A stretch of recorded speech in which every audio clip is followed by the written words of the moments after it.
Assalamu alaikum students, welcome back to my YouTube channel Online Learn with Saad. Students, today we are here with class number 63 and in today's class we are going to talk about could modal verb. Okay, today we will learn about could in three tabs. Okay, so students, before starting the class, if you did not subscribe my YouTube channel yet, so please subscribe now my YouTube channel and click the bell icon. Okay, आज की class में मैं आप लोगों को खुद को सिखाऊंगा तीन तरीके से। ओके, तो फर्स्ट यूज़ है खुद का। पहले स्ट्रक्चर को देखते हैं। सब्जेक्ट प्लस खुद plus first form of the verb plus object. So students, मैंने आप लोगों को पिछले क्लासों में एक क्लास में पढ़ाया हूँ खुद को। ओके, लेकिन यहाँ खुद को पढ़ाऊँगा आप लोगों को तीन तरीके से, इसलिए यहाँ भी इसको एक्सप्लेन कर दूँगा। Okay, subject plus code plus first form of the verb plus object. हमारे पास पहला जुमला है, वो फुटबॉल खेल सका या खेल पाया। ओके, इंग्लिश ट्रांसलेट कैसे करेंगे इस जुमले को? पहले हम स्ट्रक्चर को देखेंगे कि स्ट्रक्चर में क्या है पहले। ओके, फर्स्ट पे है सब्जेक्ट, सब्जेक्ट है वो की इंग्लिश है ही। देन कुड लगाएंगे। कुड के बाद first form of the verb है खेलना, तो खेलना की इंग्लिश है प्ले। देन ऑब्जेक्ट है football, so we will write football. He could play football, वो फुटबॉल खेल सका या वो फुटबॉल खेल पाया। ओके, एक ही मीनिंग देंगे। दूसरा जुमला है हमारे पास, मैं कहानी लिख सका, मैं कहानी लिख सका या मैं कहानी लिख पाया। ओके, लेकिन उर्दू में दो मीनिंग देंगे, इंग्लिश में एक मीनिंग। ओके, इंग्लिश में कैसे ट्रांसलेट करेंगे? सो देखें, I could write story, I could write story, मैं कहानी लिख सका या लिख पाया। ओके, सो तीसरा जुमला है, तुम उससे लड़ सके या उससे लड़ पाए।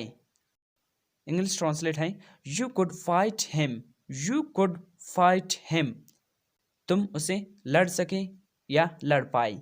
You could fight him. Okay, तो कुड का नेगेटिव सेंटेंस कैसे बनाएंगे हम? तो देखिए, कुड के बाद हम नॉट लगाएंगे। ओके, कुड के बाद नॉट लगाएंगे। अगर आप लोगों ने पिछले क्लास को अटेंड किया है कुड का, तो आप लोगों को इसको समझ पाना कोई मुश्किल काम नहीं होगा। ओके, सो कुड के बाद नॉट लगाना है। स्ट्रक्चर क्या होगा? Subject plus could not plus first form of the verb plus object. Okay, तो हमारे पास जुमला क्या था पॉजिटिव का? तुम उससे लड़ सके या तुम उससे लड़ पाए। तो इसको हम निगेटिव में तब्दील कैसे करें? तुम उससे लड़ नहीं सके, तुम उससे लड़ नहीं सके या तुम उससे लड़ नहीं पाए। तो इंग्लिश में कैसे ट्रांसलेट करेंगे? You could not fight him, you could not fight him, तुम उससे लड़ नहीं सके। बस कुड के बाद नॉट लगाना है। Okay, you could not fight him, तुम उससे लड़ नहीं सके। ओके, तो हमने कुड का निगेटिव जुमले इंग्लिश में ट्रांसलेट किया। अभी है कुड का इंट्रोगेटिव, यानी कि सवालिये जुमले। तो स्ट्रक्चर को देखो, could plus subject plus first form of verb plus object, last question mark. Okay, could को हमने फर्स्ट पे लगाना है। तो हमारे पास वो जुमला क्या थी? तुम उससे लड़ नहीं सके, तुम उससे लड़ नहीं सके या लड़ नहीं पाए। हमारा ये जुमला था नेगेटिव का, हम इसको इंट्रोगेटिव में अभी तब्दील करेंगे।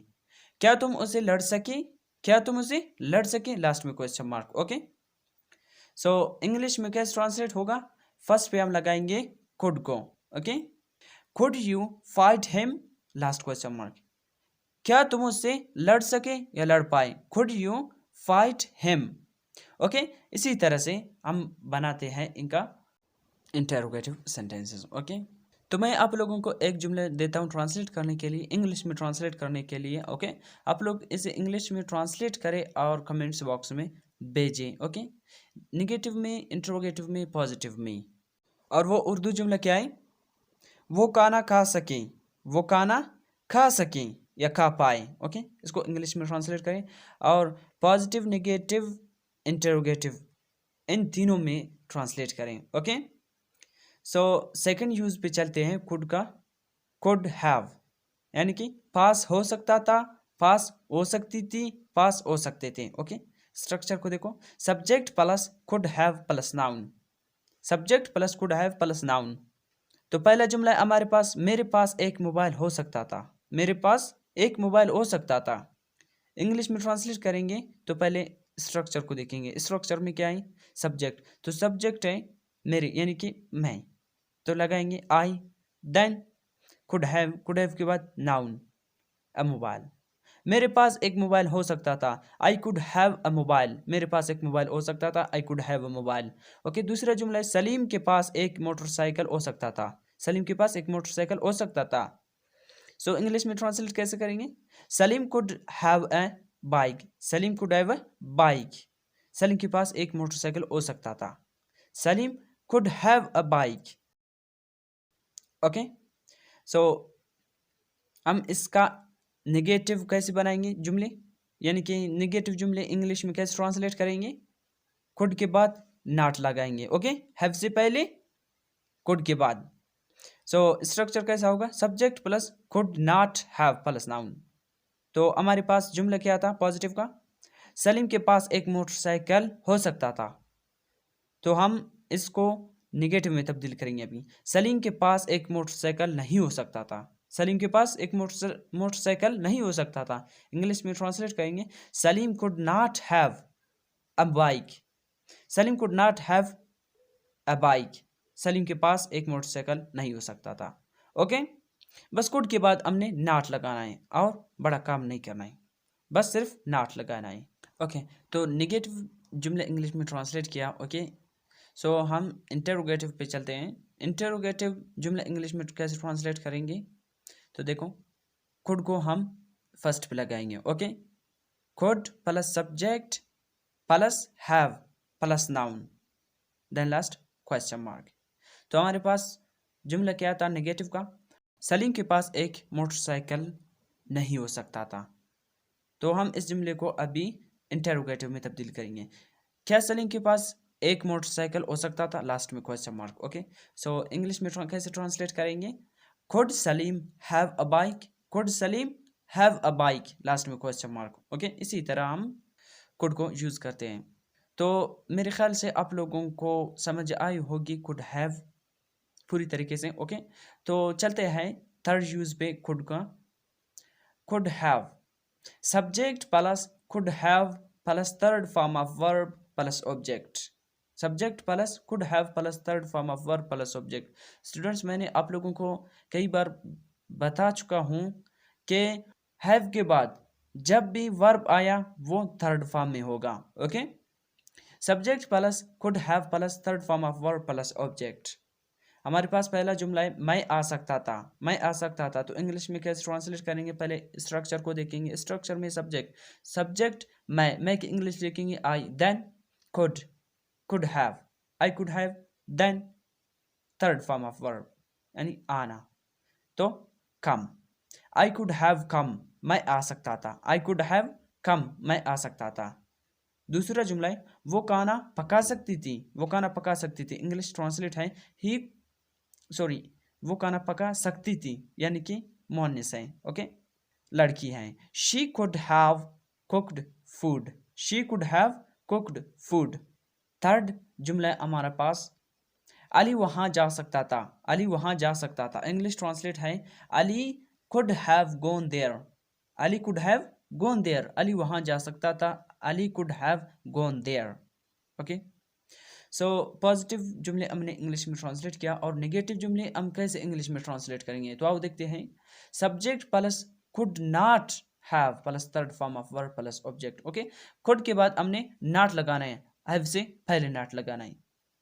ओके, तो हमारे पास पॉजिटिव जुमला क्या था, अली वहां जा सकता था, अली वहां जा सकता था, तो हम इस पॉजिटिव जुमले को अभी नेगेटिव में तब्दील करेंगे। क्या होगा, अली वहां नहीं जा सकता था, अली वहां नहीं जा सकता था, तो इंग्लिश ट्रांसलेट कैसा होगा, Ali could not have gone there, Ali could not have gone there, Ali वहां नहीं जा सकता था। ओके, सो इसी तरह से हम नेगेटिव जुमलों को इंग्लिश में ट्रांसलेट करते हैं। ओके, अब इंटरोगेटिव जुमलों को इंग्लिश में कैसे ट्रांसलेट करते हैं, तो पहले देखते हैं स्ट्रक्चर को। ओके, स्ट्रक्चर को के पहले हमको खुद को स्ट्रक्चर में फर्स्ट पे लगाना है। Okay, could plus subject plus have plus third form of verb plus object then last question mark. Okay, तो हमारे पास नेगेटिव जुमला क्या था, अली वहां नहीं जा सकता था, अली वहां नहीं जा सकता था। तो हम अभी नेगेटिव को इंटेरोगेटिव में तब्दील करेंगे। क्या अली वहां जा सकता था, क्या अली वहां जा सकता था, लास्ट में क्वेश्चन मार्क। ओके, तो इंग्लिश में कैसे ट्रांसलेट करेंगे, फर्स्ट पे हम कुड को लगाएंगे, could Ali have gone there, could Ali have gone there, last में क्वेश्चन मार्क। ओके, अली वहां जा सकता था, could Ali have gone there, last में क्वेश्चन मार्क। तो थर्ड यूज कुड का भी एक जुमला है इंग्लिश में ट्रांसलेट करने के लिए, वो है वो एक उस्ताद बन सकता था, वो एक उस्ताद बन सकता था। तो आप लोगों ने इस जुमले को इंग्लिश में ट्रांसलेट करना है और कमेंट्स बॉक्स में भेजना है। ओके, 3 तरीके से, positive, negative, interrogative. Okay, so students, आज की क्लास हमारी यही थी। आई होप आप लोगों को पूरी तरीके से समझ आई होगी। अगर फिर भी समझ न आया तो प्लीज़ कमेंट कीजिए, इंशाल्लाह मैं अवेलेबल हुआ तो मैं आप लोगों को पूरी तरीके से गाइड करूँगा इंशाल्लाह। ओके, सो ये क्लास यहीं तक ख़त्म हुआ। इंशाल्लाह नेक्स्ट क्लास के साथ आप सब लोगों से बहुत जल्द मुलाकात होगी नेक्स्ट टॉपिक के साथ। ओके, सो तब तक के लिए मुझे इजाज़त दीजिए, दुआ में याद रखना और अपना बहुत बहुत सारा ख्याल रखना। अल्लाह हाफिज़।